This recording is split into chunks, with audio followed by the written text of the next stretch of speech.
बच्चों हम एक्सरसाइज 1.2 कर रहे थे और 7th क्वेश्चन तक हमने कंप्लीट कर लिया है। अब हमारे पास 8th क्वेश्चन है। 8th क्वेश्चन में 5/7 और 9/11 के लिए आपको अपरिमेय संख्याएं बतानी है। 3 अपरिमेय संख्याएं आपको बताने के लिए कहा है।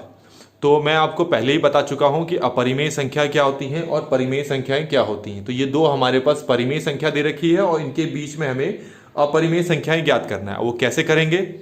उसके लिए हम पहले इनको दशमलव में ज्ञात कर लेते हैं। 5/7 का दशमलव प्रसार लिखते हैं, ठीक है। तो 7 से करेंगे तो ये दशमलव बन गया, ये 0, 7 7 का कितना हो गया 49, 1 आ गया 0, 7 1 जा 7, ये 3 आ गया। हमें ज्यादा दशमलव प्रसार की यहां जरूरत नहीं है, हमने सिर्फ इतना ही लिखना था, ठीक है, क्योंकि हमें दशमलव प्रसार ज्ञात करने के लिए नहीं कहा है। अगले हमारे पास 9/11। अब इसको कैसे करेंगे? करने का तरीका वही, पहले इसका दशमलव प्रसार बनाते हैं। दशमलव यहां पर लगाया तो कितना हो जाएगा ये 0, तो 11 8 88 और ये हमारे पास 2 0 आ गया, 11 एकम 11, ये 9 आ गया। हमें ज्यादा कुछ करने की जरूरत नहीं है, तो 0.81 आ गया।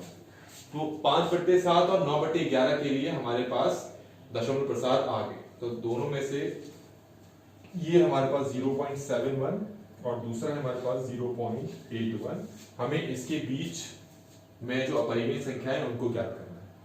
तो सबसे अच्छा तरीका ये होता है, आप सबसे पहले छोटी संख्या देखो कौन सी है, 0.71, ठीक है। इससे जस्ट कोई बड़ी संख्या ले लो, जस्ट बड़ी, तो 0.72, ठीक है।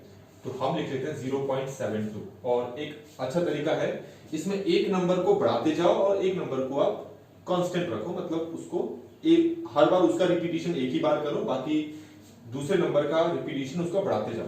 कैसे? देखो 72 772 772, इस तरीके से आप बढ़ा सकते हो। आप चाहो तो और नंबर ले सकते हो, 0.73 773 773, इस तरीके से। आप जरूरी नहीं है कि इसी तरीके से करो, और भी कर सकते हो, 731 311 3 3 4 times 1। इस तरीके से आप बहुत सारे नंबर इन दोनों के बीच में निकाल सकते हो, मतलब अपरिमेय संख्याएं आराम से ज्ञात कर सकते हो। ये हमारे पास 8th क्वेश्चन कंप्लीट हो गया। अब हम बात करते हैं क्वेश्चन नंबर 9 की।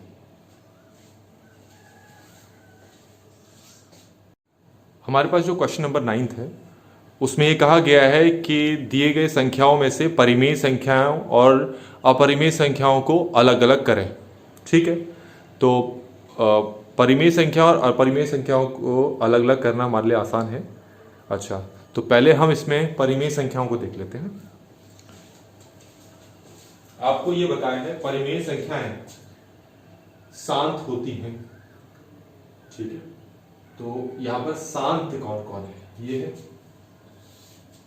0.3796, क्योंकि आगे नहीं बढ़ रहा है, ये शांत है, दशमलव प्रसार शांत है, तो ये आपका एक परिमेय संख्या होगा। इसको P/Q के रूप में लिख सकते हैं, दशमलव हटा दो तो हमारे पास 3796 बट्टे ये 1 2 3 4 इतना 10,000 आ रहा। तो हमने इसको आराम से P/Q के रूप में लिख लिया है। तो ये हमारे पास क्या है? परिमेय संख्या, मतलब शांत अगर है, अगर दशमलव प्रसार शांत है तो वो परिमेय ही होगा, ठीक है।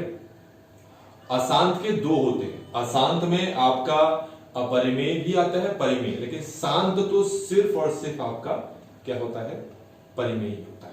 अब हम आते हैं दूसरा, एक और है 4.786 786, इस तरह से बढ़ रहा है, मतलब हर बार 786 बढ़ता जा रहा है। ये अशांत है, बढ़ता जा रहा है, कहीं रुक नहीं रहा। लेकिन अशांत के दो प्रकार होते हैं। तो ये पहला प्रकार का है जिसमें कोई पर्टिकुलर नंबर जो है वो बार बार रिपीट होता है, तो हम इसको ऐसे लिख सकते हैं 4.786, और जिनमें बार लगता है वो भी क्या होते हैं? आपके परिमेय संख्या, ठीक है। तो 786 786 786 ये बार बार आ रहा है, तो 786 के ऊपर बार लगा दो, जो कि बताता है कि बार बार रिपीट कर रहा है। तो ये हमारे पास क्या आ गया? ये परिमेय संख्या आ गई। अच्छा, अगला है 225। अब 225 को हम कैसे लिखते हैं? 15 × 15। 225 का अगर तुम वर्गमूल निकालोगे ना तो वो क्या आता है? 15। ठीक है, क्योंकि 200 स्क्वायर रूट ऑफ 225 को हम लिखते हैं 15 गुणा 15, और स्क्वायर रूट के अंदर अगर दो 15 होते हैं तो उसको एक 15 बनाकर बाहर निकाल दिया जाता है। तो अब आप देख सकते हो ये क्या आ गई हमारे पास, परिमेय संख्या। ऐसा आपका रूट 4 के साथ भी होता है, रूट 9 के साथ भी, रूट 16 के साथ भी। अच्छा, अब इसके अलावा हमारे पास बाकी जो दो बचे हैं, रूट 23, रूट 23 अगर इसका वर्गमूल निकालोगे तो आपको पता लगेगा, बस निकालने की जरूरत है नहीं, देखने से ही पता लग रहा है, क्योंकि हमारे पास ये एक अभाज्य संख्या है। अगर रूट के अंदर कोई अभाज्य संख्या होगी, रूट के अंदर कोई अभाज्य संख्या होती तो वो सीधी सी बात है, वो आपका अपरिमेय संख्या ही होगी। मतलब रूट 2 अभाज्य है, रूट 3 अभाज्य है, रूट 5 अभाज्य है, रूट 7 अभाज्य है। तो ये सब क्या है, आपके अपरिमेय संख्या।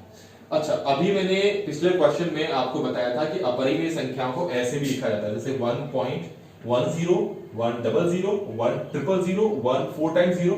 मतलब एक पर्टिकुलर संख्या हमेशा वैसी ही है और दूसरी संख्या एक एक करके बढ़ रहा है। यहाँ एक बार लिखा है, यहाँ 2 बार लिखा है, यहाँ 3 बार लिखा है, यहाँ 4 बार लिखा है। तो इस तरह की संख्या भी अपरिमेय संख्याओं की कैटेगरी में आते हैं।